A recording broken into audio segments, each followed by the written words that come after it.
Hello, I'm in a 2011 BMW X5 and today I'm going to show you how to open the trunk.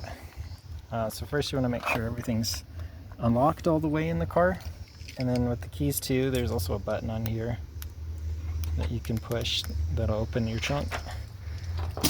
But we'll go to the back now. It's all electronically controlled, but right here there's a button and it's opening itself with these hydraulic lifts, which is nice.